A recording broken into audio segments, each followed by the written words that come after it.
Another way to enjoy Southeast is to go to mountaintops, places that often inspire powerful feelings of exhilaration and freedom. When combined with sightings of eagles and ravens soaring on the updrafts, those feelings can trigger a yearning for the ability to float and glide on the breeze like the birds. Outdoor enthusiast Jack Krineheader of Juneau has introduced the residents of the capital city to a sport that allows you to do just that, with the help of a rucksack full of cloth that weighs less than 20 pounds. Go, looks good. Go, go, go, go, go.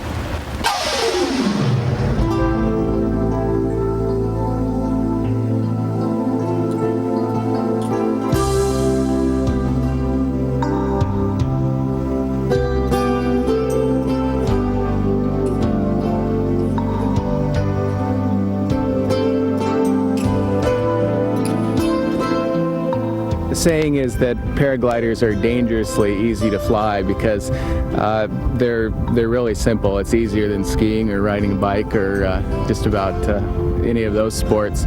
The basics of flying them are very simple. On the other hand, there's a lot to learn, mostly about weather conditions. To be the advanced pilots who can fly safely in stronger winds and stay up for hours in the right conditions are able to do that mostly because they become experts in micrometeorology, which is the flow of winds and weather patterns over small areas like over the mountains and up through the valleys that we have here. There's a couple of ravines, like there's one, all the avalanche chutes along here. Yeah. If you decide to go back and forth across, the wind's smoking up those things, and you can really feel the difference when you're over those. Yeah, it's some good lift. It's pretty smooth though. Yeah. So James, you might want to head down towards the glacier a little bit. There's some good lift on that shoulder. Yeah. And Roger, you could do a couple of turns. Okay, well let's do it. This would be great. Yeah, I like it. You got the easiest canopy to a plate. Nobody likes you anyways. They cost new anywhere from about $1,200 to $3,000 plus, but I got into it for about $800 buying a used canopy in good shape from somebody. The main thing is that nobody's just going to mail you one if you send them a check. They want to make sure you've had proper instruction and that you're safe to fly before you do. Gotta really make sure that the brake lines aren't tangled on your takeoff. That tends to cause problems. No margin for error here. Most people take lessons, either go out of town or there's been an instructor that came through here a couple of times and taught people, and then they were safe to buy canopies. Okay. You got two little bushes here that in case you slip you might want to grab onto them so you don't slide off the edge. So go right next to them there. Okay. Your history. I'll watch you and I'll jump in front of you if it's a no. Go for it. Good strong run. Strong run. Looks good. Go, go, keep going. Up your right, your left. Go, go, go. All right. There you go. Nice job.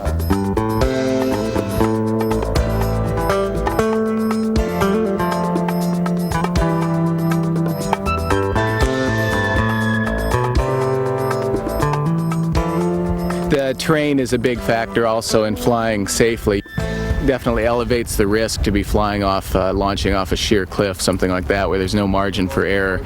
You always want to have a nice, moderate slope where you can inflate the canopy over your head, check it out, make sure everything looks good, and then you just run a few steps and you're off. Get it up. Good, looks good. You're good, go. Hold it. You shouldn't have looked up at it. Yeah. If it doesn't look good or the wind's gusty, then you just stop running and either wait or try again another day.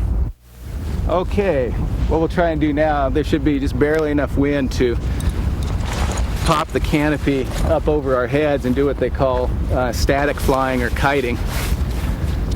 With about a 7 or 8 mile an hour wind, that's enough to keep the canopy up, and you can just stand under the canopy and steer it. Okay, we're about ready to pop it up here.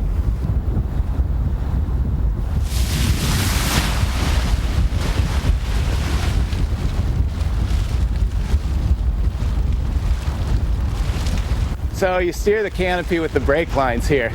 Basically you pull right, the canopy turns right. You pull left, the canopy turns left. And then you can also control the speed of the glider with the brakes. Brakes all the way up, the canopy goes, you go faster. Brakes all the way down, you slow down. So when you come into land, Basically all you do is pull the brakes all the way down like this.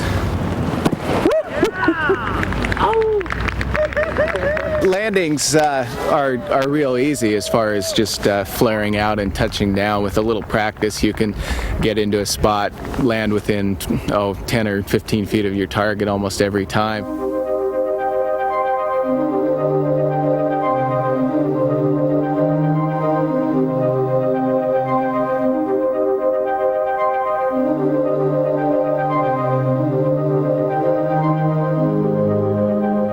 The sport really started in England and spread to France. The canopy design that they evolved from, the ram air canopies that makes the flying wing, was actually developed by NASA as part of their research for recovering spacecraft. And then skydivers adopted it, and then it's developed into the paragliders that are designed just for flying off hills or towing behind boats or cars.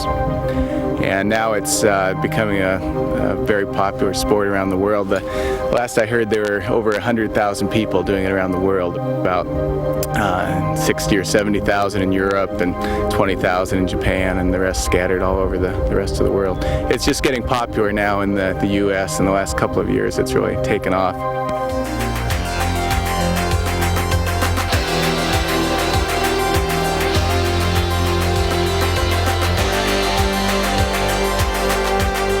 It's a safe sport if you respect the limits and learn gradually what the limits are and feel out the wind conditions and so on. Mainly the thing is just to avoid flying in strong winds. That's how the people who have been hurt, it was mainly just flying in winds that were too strong or turbulent.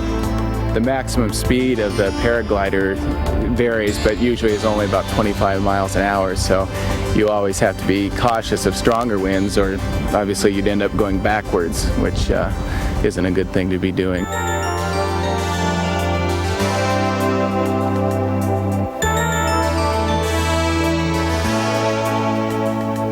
Until this summer, there was only one fatality in the United States, which was somebody who wasn't wearing his helmet and probably would have been fine, but he hit his head on a rock when he was landing. So there's another one this summer in, I think in Montana, which was a European guy who had just learned how to fly, only had 10 or 20 flights, and was flying in real strong and gusty conditions. It's one of those sports where it's as safe as you make it, and there's some people who really enjoy pushing the envelope and seeing how long they can stay up and how far they can go.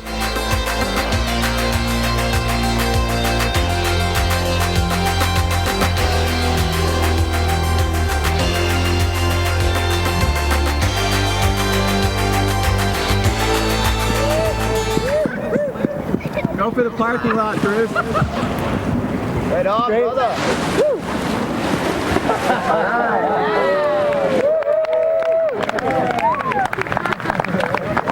Like my skid mark? Yeah, right on your butt.